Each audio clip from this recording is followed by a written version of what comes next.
Sahana bhavantu, sahana bhunaktu, sahavidyam karavavahai, tejasvina vadidamastu, ma vidvishavahai. Om Shanti Shanti Shanti.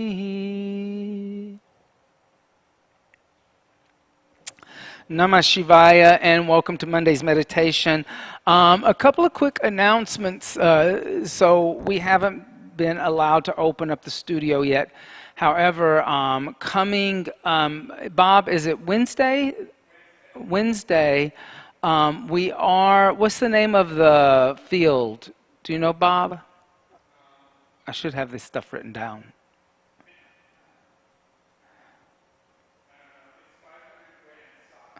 Over at 500 grand, we're gonna begin doing morning outdoor yoga classes for the weekdays, and you'll be able to activate your class packs or memberships, and we'll do like a 75-minute class under Urban Sadhu because it's not going to be a Jivamukti open class. So the city has allowed us to kind of start doing that. So that's really exciting and interesting. Probably to start it out, it'll be 3 days. The first 3 days we're going to try it out before the 4th of July, and Catherine and I are going to do that.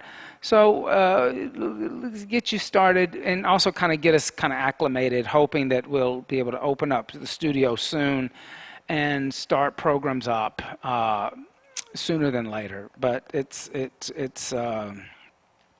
we'll see what happens. I know that in Texas and a lot of other places, like they're shutting down bars again, and they don't have a lot of answers to the pandemic and what this virus is going to do or not do. So we're going to be patient. We're going to not be antsy about it, but we were offered this opportunity with the city, and where Cultural Affairs reached out to us and wanted us to do it because we were supposed to do the yoga festival, and so we came up with a way to start some classes right now. But it's right over at Grand and by beloved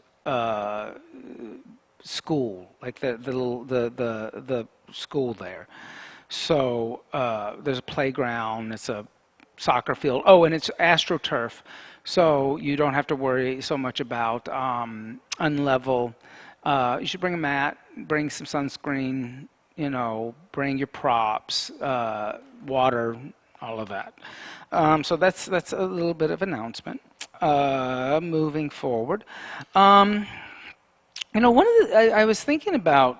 There's so much interesting discussions happening right now, because of the virus, because of the new civil rights movement. I'm guess what I'm labeling it as. There's a lot of energy that's coming up, and a lot of things, like when anything is very new and fresh, and it's coming out from emotions. There's a lot of things that happen or said but they haven't really been thought out long term. And this word colonization is being thrown around a lot. I'm not going to get into it a lot today. But you're constantly hearing the word colonization. You're hearing it from indigenous people, from black and brown people. And colonization was real. Europeans went out and colonized Africa, Asia, the Middle East.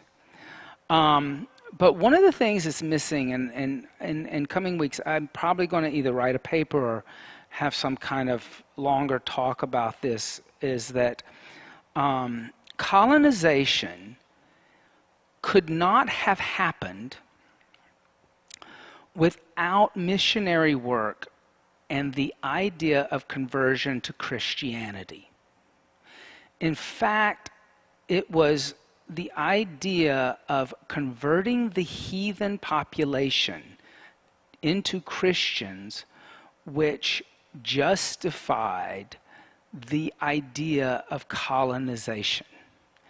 And that term right now is being thrown out a lot, colonization. And nobody is drawing, and while they're drawing the conclusion to the stealing of intellectual ideas, the stealing of symbolism, the stealing of identity, the stealing of people, the economic oppression, nobody is really stepping up and saying, and there was this idea that justified this, which was Christianity. That because these religions that Europeans were confronting, whether it was Mesoamerica or if it was indigenous people and First Nations people in places like New York, New Jersey, Africa, India, the Holy Lands, even, that is a part of, the Crusades are part of the idea of colonization, that the thing that allowed Christendom, like the Pope, the kings of Europe, to justify the violence that they were committing was that the people they were committing it against were heathens. And we will, that right now has to become part of this, that idea, that seed of truth of how colonization is created needs to become part of the dialogue about colonization and cultural appropriation, because it's very easy for us as Americans, as Westerners, to fall into the trap of recolonizing, using Christianity and not even knowing it. It's so, the idea of missionary work, outreach, and conversion is so rooted in our psyche. And that is true if you are African American and you are from a Methodist or Baptist, Episcopalian tradition. You are rooted in this idea of ministry and outreach. And it even bleeds into like some of the newer forms of Christianity, like the Jehovah's Witnesses, or even the Mormons, right? Their whole existence is around conversion, and which conversion is a form of colonization. And the way that you keep, the flock into line is to always remind them that they're from a Christian tradition, that over there is not theirs. So it's a really serious discussion that needs to be had, and it's a discussion that's going to make a lot of people very upset, because it's going to demand that they question the language that they're using. I'm so sorry.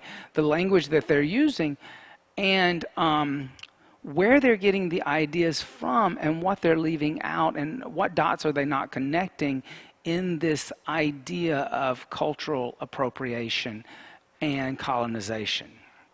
There was always within, whether it was in India or Africa or the Easter Island, or the Pacific Islands, during colonization, there was always one or two, white guys, usually white guys, not women, because that was the explorer. They were the ones who got on the ships and went away. What they did, they went native, right? The hothouse effect got to them, and by Western standards or white standards, they lost their minds. But in reality, what happened over and over again with these people who went native was that they dropped their own identification, or their idea of what and who they thought they were, in a very yogic way.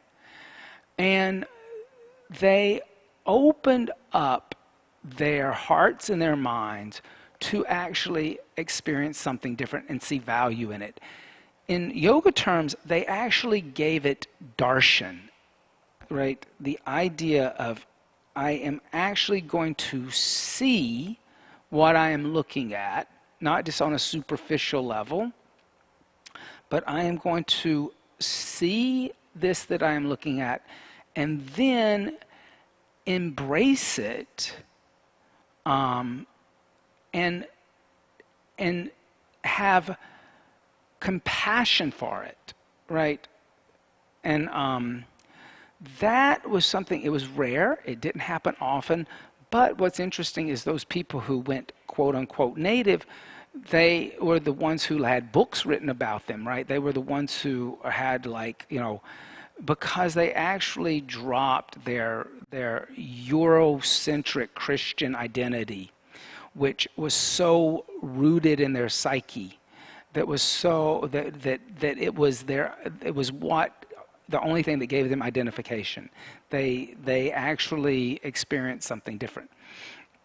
And we're forgetting that in this modern conversation.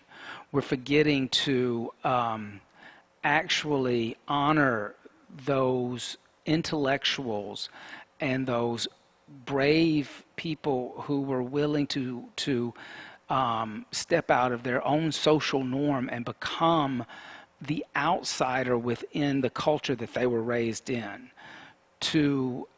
And some of them never went back. Many of them, when they went native, they actually never went back to being British, or they never went back to being Portuguese or Spanish. They rejected it, and they saw the brutality and the cruelty of colonization. They became celebrated within the indigenous culture as a spiritually enlightened being that was of a much higher vibration than the colonizer, even though they came as a colonizer, even though they came as an invader.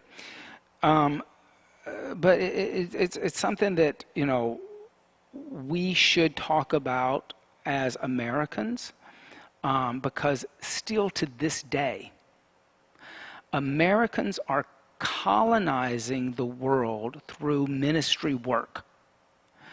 South Asia is under attack from Christian missionaries, from mostly Methodists, Baptists, and fundamentalist traditions in America.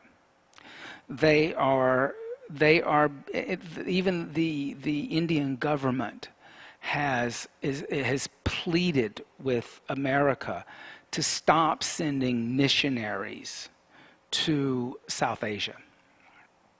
And so what does that mean when we get into a dialogue of yoga?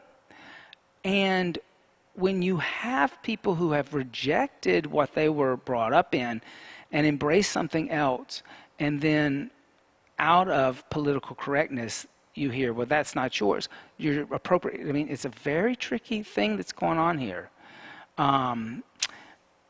which would then side with the idea that missionary work and colonization of spiritual identity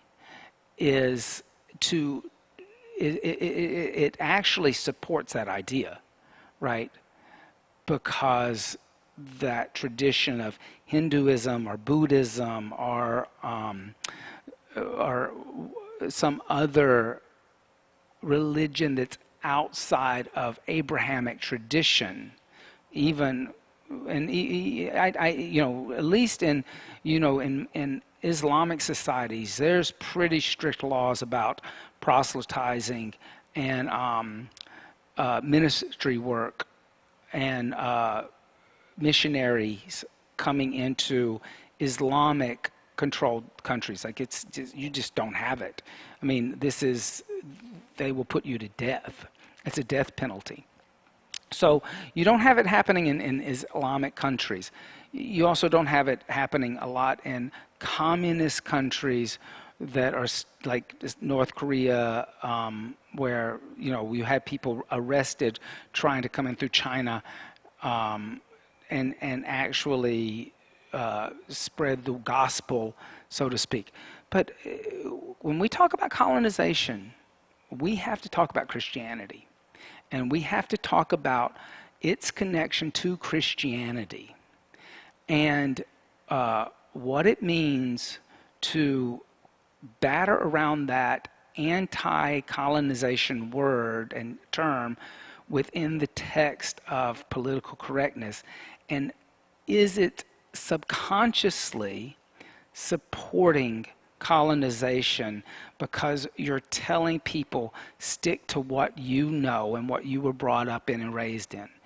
It's really deep stuff, and it goes back a long time. Like I said, it goes all the way back to the Crusades, of where Europeans can justify going into the Middle East and killing thousands of people based upon the fact that they're not Christian, which is then to set up trade routes and control goods and money from the Middle East and the Silk Road.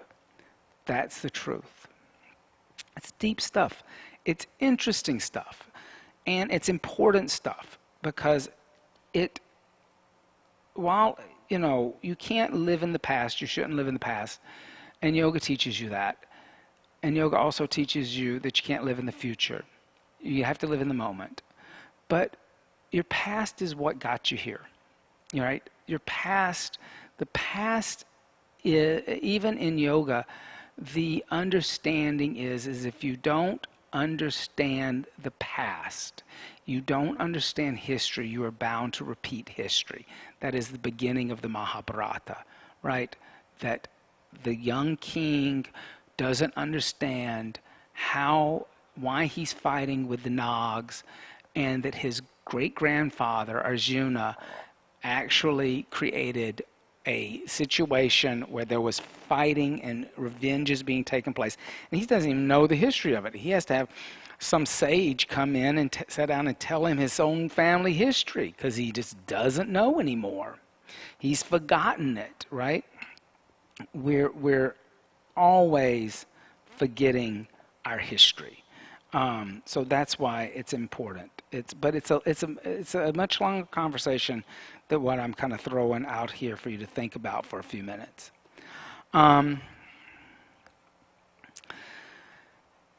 sitting with it, sitting with that, these ideas, these concepts, is part of the meditation practice. In that way, because you have a meditation practice, when these very complicated, emotionally charged ideas come up, you can actually, because you have a meditation practice, then you can actually discuss them rationally. You can discuss them with equanimity and a slight detachment from the emotions itself.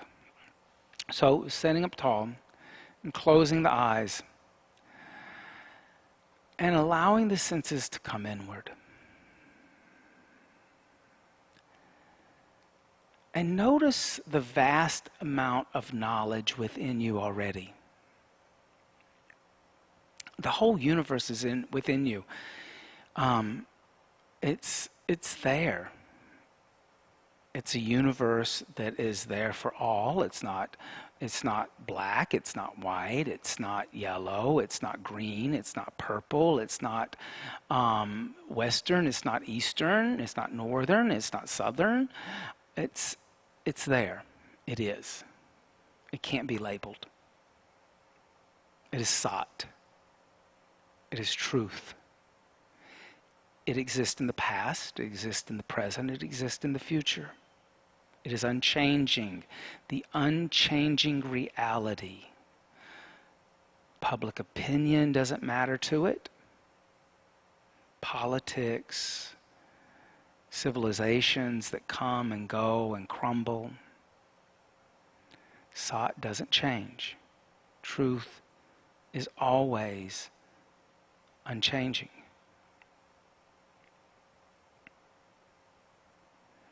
Allow the breath to deepen.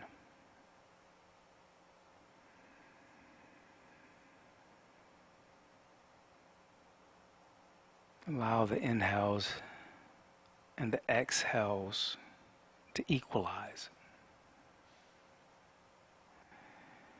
And hear that sound of Om within yourself. Om can be seen as that vibrational quality of Sat, of truth.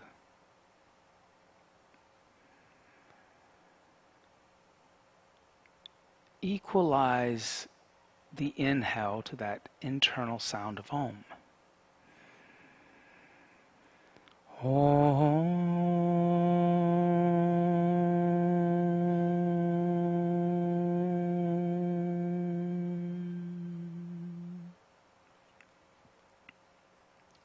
Equalize the exhale to that internal sound of Om.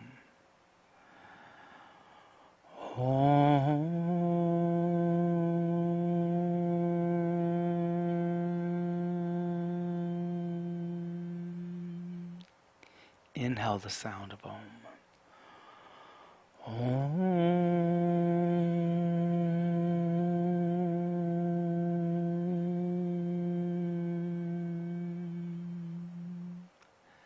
Exhale the sound of Om.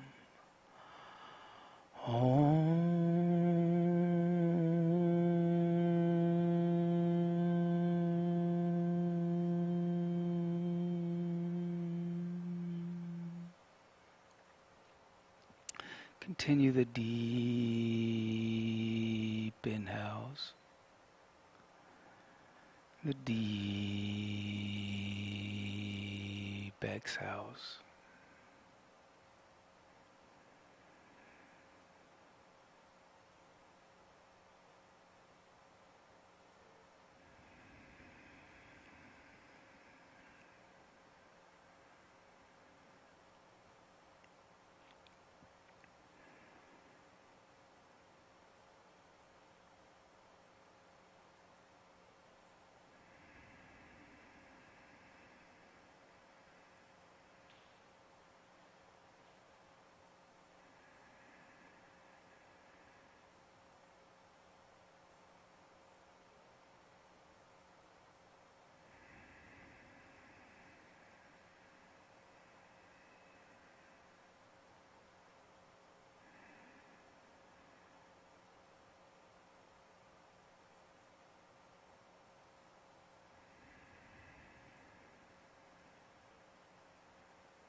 Continue the deep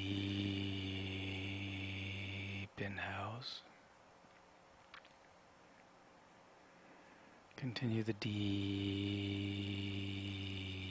exhales.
Silently tell yourself, I'm not this body.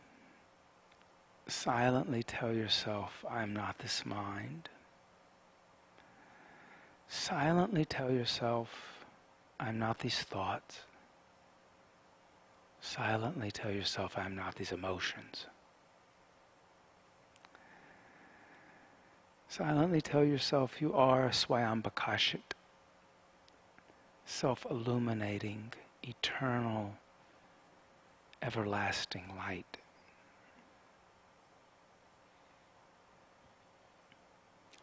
Inhale deeply for the sound of Om.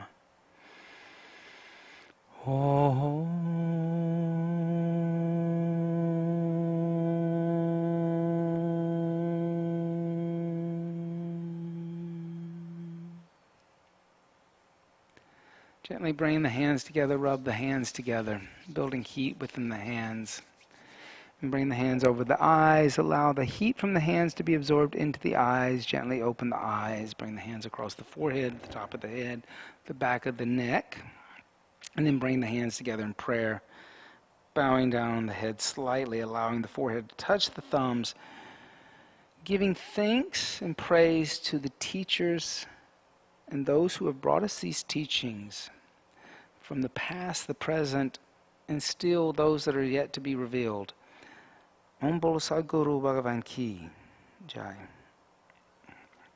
So, in the end, what we have to understand is that that Sat, or truth, we all try to frame it within identity in a physical world, but in reality, it has no identity like that. It's within everything, and yet it is attached to none of it. It exists everywhere if the seeker is allowed to see it or wishes to see it and reveals it. Or the seeker can, you can go through your life not acknowledging it, which is considered ignorance. But all of the great spiritual traditions, the mystical traditions, not the institutionalized versions that helped create colonialism are the those institutions that get involved with politics and affairs of culture that shift and change. Um, but the mystics, whether it's within Islam, whether it's within Judaism, whether it's within Christianity, whether it's in Hinduism or Buddhism, Zoroastrianism, even the Celtic spiritual practices and shamanism and even the movements, what they call white witches. These were all like looking for internal truths. They were outside of the norm. They were outside of society. And a lot of times in this world of shifting politics and political correctness, we unintentionally fall into the world of institutionalization of the ideas of spirituality. We fall into the box because the limitations are known, instead of going outside the box, which is the unknown. Have a beautiful rest of your Monday. I will see you tomorrow on Tuesday, and look for us Wednesday morning. I'm not sure if Catherine's going to start out Wednesday or I'm going to start out Wednesday teaching over at the field by Beloved on Grand Street.